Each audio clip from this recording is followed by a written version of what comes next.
informe muy actual, publicado por UNICEF, publicado en el año 2026, en el cual he cogido solamente algunas figuras muy representativas con respecto a este tema. Esta primera figura, bueno, esto nos indica un poco la prevalencia del malestar en general, entendiéndose este como la presencia de sentimientos y síntomas que generan incomodidad psicológica y dificultad en el bienestar cotidiano. Podemos observar que a nivel general está en torno a un 14%. También tenemos un índice o un dato que es bastante relevante, y es que la prevalencia en chicas es bastante alta, prácticamente el doble que en chicos, y que la prevalencia en infantil, en primaria, y en infantil no ha sido valorado, perdón, en primaria es prácticamente la mitad, que conforme vamos subiendo en niveles como la FP. ¿Esto qué provoca? Provoca unos altos niveles de ansiedad, somatización y depresión. ¿El suicidio no lo encontramos? Pues nos lo encontramos entre las 10 primeras causas de muerte en niños entre los 15 y 19 años, ocupando un lugar bastante importante que es el puesto número 4.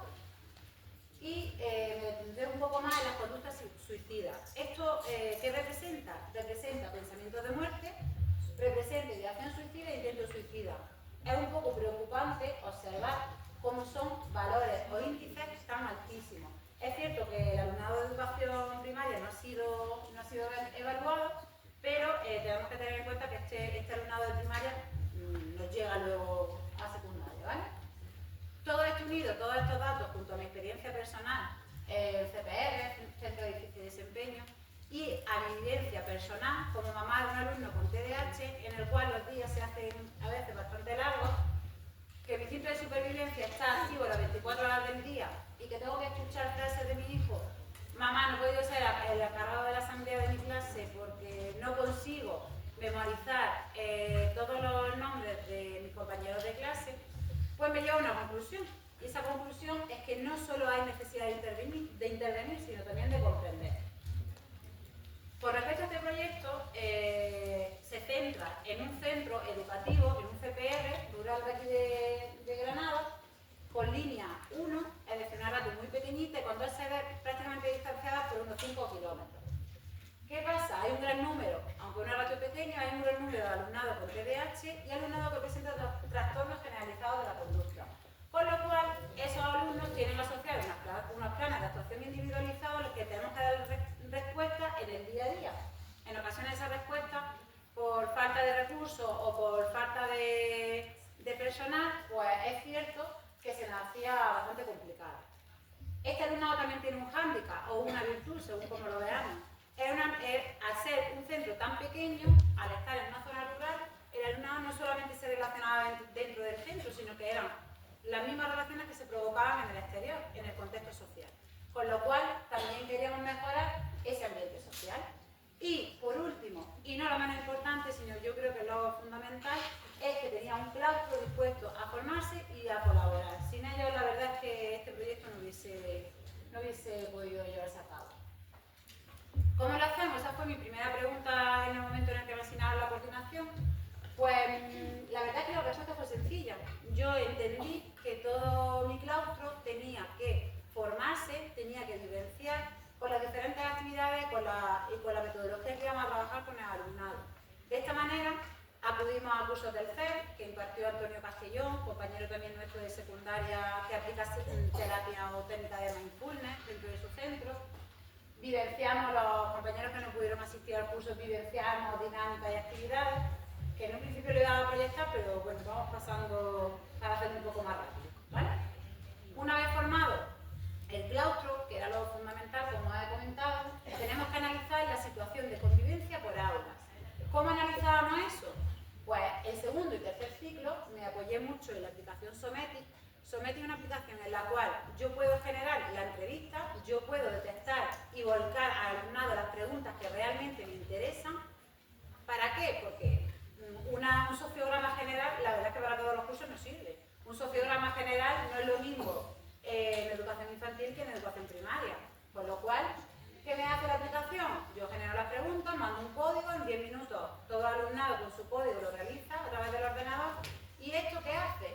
Pues me vuelco a una serie de interrelaciones en el cual me salen los alumnados que son más escogidos o los alumnados más excluidos.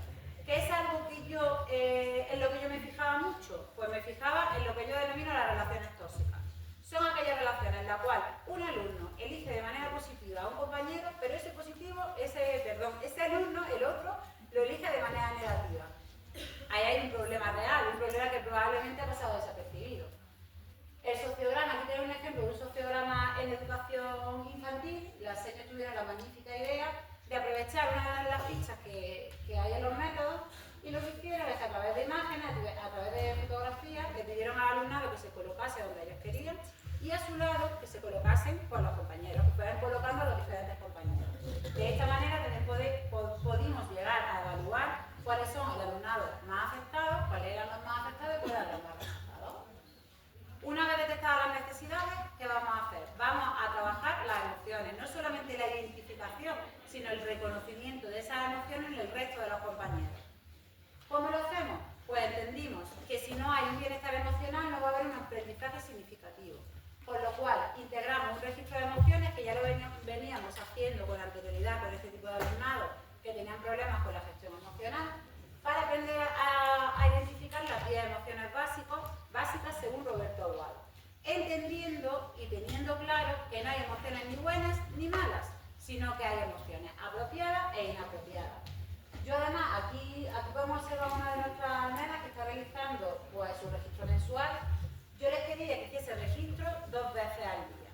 En primer lugar, cuando entraba a su jornada escolar, ¿vale? Registraban su emoción, y por la parte de atrás les pedía que explicasen el por qué tenían esa emoción, que no sabían escribir, que me hiciesen un dibujillo del por qué habían sentido esa emoción. Y también les pedía que me lo registrasen al finalizar la jornada escolar. ¿Con esto qué evitábamos? Pues evitábamos conocer o nos permitía conocer cuando los niños entraban ya con crisis o rebotados de casa, o cuando provocaban esas emociones una vez finalizada la jornada escolar. Aquí tenemos a niños de infantil que lo hicieron de otra manera. Ese registro de emociones pues lo hicieron a través de unos termómetros que lo integraban en la asamblea. ¿Qué me favorece el trabajo del registro diario? Pues favorecer el autoconocimiento. Los alumnos son capaces de identificar las emociones y, lo más importante, identificar el por qué las sienten. El por eso que registrasen un poco a través de frases o a través de imágenes el por qué sienten esas emociones. Detectar necesidades emocionales, es decir, si yo reviso un registro emocional y yo veo que todo el mes ha registrado la misma emoción, pues ahí hay un problema, tanto en negativo como en positivo, ¿vale? Y mejorar la comunicación en el aula, hacía que entre ellos se conociesen mucho más e interactuasen más los unos con los otros. Mediante pequeños proyectos, también hicimos pequeños proyectos. Estos partían más de lo que es la colaboración de los tutores y del aula, pues que nos permitían trabajar, por supuesto, la cohesión grupal y la fortaleza. Este proyecto parte de una de las lecturas recomendadas que le dimos a nuestros compañeros. ¿Qué mejoramos con esto? El autoconcepto, la cohesión grupal y la identificación de fortaleza. Aquí tenía algunas de las actividades. En primer lugar tenía un cariñograma que yo creo que prácticamente todos lo habéis usado en algún momento. Tenemos otra actividad que denominamos escudo de fortaleza. El escudo de fortaleza consistía en que cada alumno tenía su escudo y los compañeros lo que hacían es integrarle, colocarles posit siempre con mensajes en positivo. La imagen de las piedras corresponde a una actividad que denominé kilo de emociones. Cuando subían del patio, cada uno de los alumnos cogían una piedrecita que es asociado a una emoción y lo echaban en un bote. ¿Qué hacíamos al final de la semana? Pues al final de la semana lo que hacemos es pesar el kilo de emociones que hemos sentido en el centro. Y por último, tenemos pues otra pequeña actividad que hizo, en concreto esto es una actividad que es una alumna de segundo ciclo, alumna con riesgo de exclusión social y una alumna bastante asentista. Mediante estas actividades que permitíamos, pues permitíamos que esta alumna se sintiese mucho más integrada y que la conociesen mucho más. ¿Cómo soy? Me relajan los animales, las flores, la música. ¿De qué quieres ser de mayor? Médica. Adivina. Maestra y peluquera. Muy bien. ¿Qué me gusta? Estar con mi familia, jugar con la pelota,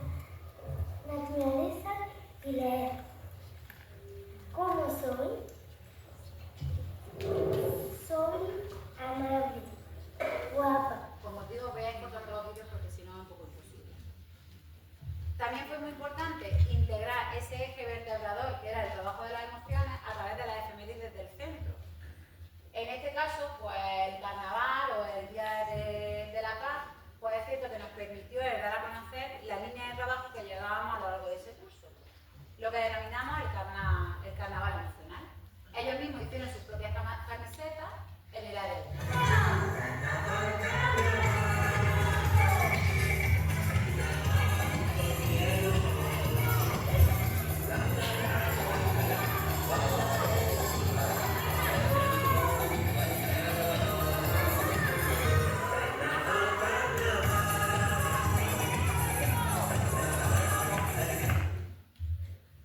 Vale, desde algunas clases es cierto que esta mascota en concreto es de una colección de libros que se llama Pupi. Esta clase ganó pues un concurso, le dieron una dotación económica y pues Pupi era su favorito. ¿Qué hicimos nosotros? Pues nosotros lo que hicimos es encargar a la modista el disfraz de Pupi y lo que hacíamos que el registro de esas emociones lo hacíamos a través del círculo central de Pupi que iba indicando un poco el estado emocional de la clase a lo largo del día. Nuestro compañero de inglés, desde el área de inglés, hizo numerosas presentaciones también, los niños también prepararon sus trabajos. Este en concreto es referente a lo que es el uso del lenguaje asertivo, del lenguaje agresivo y por supuesto gracias a nuestra biblioteca y nuestras estaciones multisensoriales. Las estaciones multisensoriales fueron más orientadas hacia el alumnado de educación infantil porque creíamos que era una buena oportunidad para que a través de manipular diferentes texturas pudiesen abrirse y pudiesen expresar un poco el cómo se sentían. ¿Qué hicimos? Vinculamos las estaciones multisensoriales a libros relacionados. En este caso, los proyectos se guían a través o se basan en el libro de la Hada Rosa y de cómo entender a un dragón apagado. Hoy voy a hablarte de mis héroes que me vieron crecer, desde el león que se hizo rey hasta la princesa que rompió la ley. Si me preguntas a mí, de ellos aprendí que hay personas por las que vale la pena derretirse. Todo es posible, incluso lo imposible. Las virtudes a veces están bajo la superficie. La belleza está en el interior. Recuérdame aunque te diga adiós. Debo dejar de ser algo que no soy. Llorar me tranquiliza los problemas de la vida. Elimina de tu vida, se elimina tu sonrisa. Hay una lágrima por cada risa. Eres más valiente de lo que... Vale, pues voy cortando. Y ya llegamos al punto, al elemento que considero el elemento más transformador, el que nos permitió más trabajar en este sentido, que fue la aplicación del mindfulness, lo que significa la atención plena. Hay muchos estudios que demuestran que el mindfulness mejora la concentración, reduce el estrés y ansiedad, favorece el bienestar emocional, mejora la convivencia, aumenta el rendimiento académico y desarrolla habilidades personales. Pero realmente lo más importante para nosotras y nosotros, en este caso para mí, lo más importante era que yo era capaz de aplicar a través del mindfulness y toda la gestión emocional y el trabajo de las emociones, de llegar a trabajar mis propios objetivos de mi programa específico, de ese programa específico que tenía de alumnado que tenía TDAH o trastorno generalizado de conducta. Y algo que todavía incluso más importante es que ellos no solamente veían que registraban la conducta a ellos o que le hacíamos un análisis funcional de la conducta a ellos, sino que eran actividades que se realizaban por todo el alumnado del centro, con lo cual ellos se veían mucho más integrados en la vida de los centros. ¿Cómo lo trabajamos? Pues en primer lugar, formamos a nivel grupal a todo el centro en esta serie de técnicas. Luego pautamos a través del hilo musical de la radio de nuestro centro 20 minutos de relajación justo después del recreo, con lo cual todo el mundo hacía relajación en el mismo momento. Trabajamos técnicas de mindfulness con los mediadores de nuestro centro y a través de diferentes áreas, sobre todo áreas que daban la posibilidad a ellos, trabajamos con diferentes técnicas cooperativas que nos ayudaban a trabajar esas emociones y el que se conociesen los unos a los otros. Algunas de las técnicas, aquí hay muchísimas técnicas cooperativas, pero es cierto que las que nosotros a lo mejor más utilizamos, pues por ejemplo la técnica 1, 2, 4, ruedas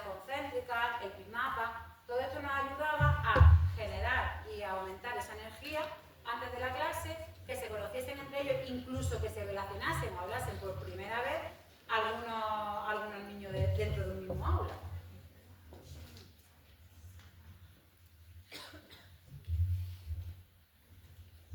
Aquí tenéis un ejemplo de cómo trabajamos con diferentes materiales. Tenemos un niño trabajando la relajación con la botella de la calma, una niña trabajando esa respiración consciente con una pelota flexible, o por ejemplo, este es un vídeo que puedo poner y podéis ver cómo eran estas sesiones grupales de mindfulness y relajación. Además ellos venían muy contentos porque venían con su mantita, con su esterilla y era como un día especial de formación.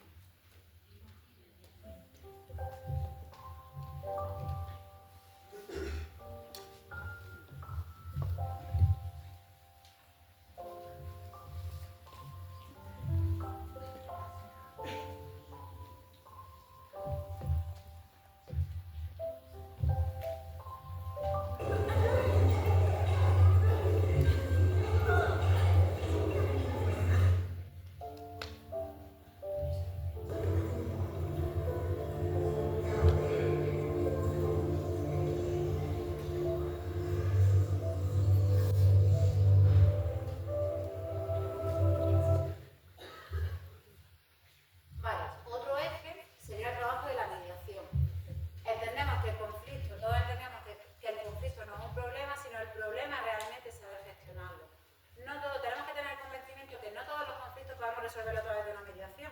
Lo ideal, la panacea pues sería el poder resolverlo a través de una negociación entre ellos, que fuesen capaces de negociarlo y entre ellos poder llegar a una solución de ese conflicto. Pero es cierto que incluso nosotros adultos muchas veces no somos capaces de aplicar esa negociación. Para eso estaban nuestros mediadores, para que en determinados conflictos que nosotros consideramos que sí se podía realizar, hubiese un intermediario. ¿Beneficios para ese intermediario? Pues que trabaja la escucha activa, la empatía y la responsabilidad compartida. Ellos llevan unos brazaletes identificativos en el recreo, incluso en algunas de las sedes sí que estuvieron pintando un espacio como más tranquilo, un espacio seguro, como le decíamos, y luego tenían pues sus hojas de registro en el cual, ¿qué hacían? Pues anotaban su conflicto y anotaban el cómo lo habían resuelto. Una vez en semana nos reuníamos con todos los mediadores. Había mediadores también entre años, no solamente en educación primaria. Nos reuníamos, hablábamos de los conflictos que habían tenido y de la solución que habían aportado sus compañeros. Pero, por muy bien que gestionemos la mediación en el centro, por muy bien que trabajemos las emociones, es cierto que va a seguir existiendo las crisis conductuales, va a seguir habiendo problemas de conducta, ¿vale? Entonces, para mí era muy importante que no solamente nosotros, los especialistas, el equipo educativo, el equipo directivo, se enfrentase a estas crisis. Por lo cual, formamos también al profesorado para que interviniese en estas crisis. Yo distingo entre dos tipos de crisis. Una crisis o una alteración de conducta que es aislada, situacional o evolutiva, es decir, los problemas del día a día. Vale. Y otras crisis que son aquellas que por su gravedad, frecuencia, intensidad o contexto, es cierto que van más vinculados a alumnos que presentan TDAH o trastornos generalizados de conducta. Estos siempre tenían su plan de actuación individualizado y para cada uno de ellos. Es decir, en el plan de actuación individualizado, nosotros, el equipo docente de ese niño en concreto, nos reuníamos y decíamos: a ver, análisis funcional de la conducta, vamos a analizar la conducta. ¿Por qué este niño está así? Pues hay desencadenantes, siempre va a haber un desencadenante previo, ¿vale? Entonces analizamos toda esa serie de situaciones y, muy importante, decíamos cómo teníamos que intervenir en esa fase. Da igual que estuviese yo, o estuviese el profesor de lengua, o estuviese el profesor de matemáticas. Los docentes no pueden irse de una clase cuando un alumno está en esa fase de prevención. Me voy, porque como luego llegar al siguiente compañero, todavía la situación es controlable. No. Por eso pongo esta serie de características. La fase de prevención es fundamental para que el episodio no suceda. Hay una existencia, tenemos el convencimiento de que hay una existencia previa de un desencadenante y, por supuesto, sabemos que si no actuamos en esa fase, la situación se va a intensificar. Con lo cual, ¿quién interviene? Todo el equipo docente. ¿En función a qué? Al plan de actuación individualizado de ese alumno, que no va a ser igual pues, que su compañero, ¿vale? ¿Qué pasa? Pues que evidentemente vamos a llegar a esa fase explosiva, a esa fase de recuperación, y ahí ya sí que es verdad que sí se asignan diferentes profesionales, porque de normal ya no se puede gestionar dentro del aula. Os pongo algunas características de la fase de Como me queda poquito tiempo, las vamos a pasar un poco, porque es más teoría, muchos de vosotros lo conoceréis. Es cierto que en señales típicas sí quiero hacer un pequeño inciso, y es que en señales típicas os he puesto que una de las señales típicas en la fase de prevención es la evitación de tareas.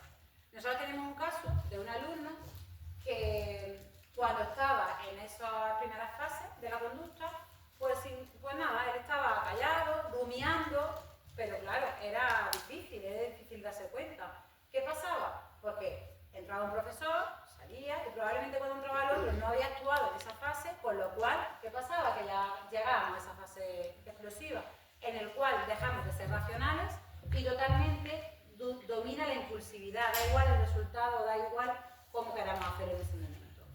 Algunas de las lecturas recomendadas que estuvimos trabajando en infantil y primaria para controlar esa conducta y trabajar las emociones fueron estas.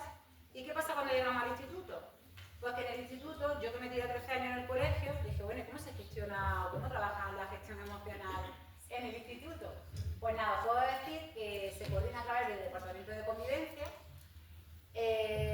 La característica del aula en el IES que estoy ahora es que siempre está abierta, siempre está ocupada por un profesional que es voluntario, pero que tiene una formación específica. Resolución de conflictos, mindfulness, todos temas relacionados con la gestión emocional. Y hay una norma específica de funcionamiento. Hasta el año pasado, o sea, hasta este año, el año pasado solamente se intervenía con alumnos expulsados del aula o alumnos que rompían o que incumplían las normas de convivencia. ¿Qué hemos hecho este año? Le hemos dado esa doble vertiente. También en un aula en el cual nosotros acogemos a alumnado que emocionalmente se encuentra mal, que no pueden estar dentro del aula. Sí es cierto que en estos casos, si aplicamos una escucha activa en el momento e intentamos que si el orientador de nuestro IE está cerquita, pues que venga a intervenir con nosotros, porque la mayoría de ellos tienen unos protocolos abiertos, con lo cual no queremos pisar esa fase del protocolo. Debido a estos protocolos, a nivel provincial se nos asigna el proyecto GEA, el proyecto Grubea. Estos dos son proyectos que no me voy a detener más porque no me da tiempo, ¿vale? El proyecto GEA sí lo aplicamos dentro del centro por parte del orientador o del tutor del aula, y el proyecto Grubea parte más de salud mental, de sanidad, y lo aplica a la enfermedad de referencia de los centros. A nivel interno seguimos con la formación de mediadores también en el IES. Aquí tenemos algunas de las sesiones con ellos, y como resultado tengo que decir que a nivel cuantitativo hay menos conflictos, hay un mejor clima, una mayor participación. Pero para mí realmente lo que me importa es que el alumnado identifica realmente lo que siente. El profesorado que interviene lo hace con un criterio emocional. No tenemos profesores que se abstienen de intervenir, sino ya le hemos dado los recursos y las habilidades para no sentir ese miedo que nos da muchas veces ante una crisis conductual, y que se ha construido una cultura de centro. Como reflexión final, y ya me voy, cuando el alumno se siente comprendido, ya lo sabéis todos, que las señas y los profes de PT no somos los profes favoritos. ¿Por qué? Pues porque trabajamos con ellos de manera individual, prestamos atención, ¿no? Ellos se sienten comprendidos, con lo cual, cuando el alumno se siente comprendido, cambia. Cuando el profesorado se forma, se le dan esa herramienta, pues también transforma su manera de actuar, transforma su manera de resolver esos conflictos. Y cuando el centro trabaja unido, la educación realmente sí cobra sentido. Con lo cual, os animo a que favorezcamos esa comprensión, esa inclusión, que nosotros, es verdad que desde nuestro perfil sí le damos ese impulso, y que tengáis en cuenta que lo que hacemos cada día en la aula cambia vida. Por último, que no lo voy a proyectar, ¿vale? Pero lo voy a dejar por si acaso que lo tengáis en cuenta, pues es una leyenda que dura 2 minutillos, lo podéis ver en casa, a mí me encanta, y un poco resume lo que es el proyecto que os he puesto ahora mismo. Es la necesidad de vivir el presente, el que estamos haciendo en este momento, sin que nos intoxiquen cosas del pasado y cosas del futuro. Muchísimas gracias por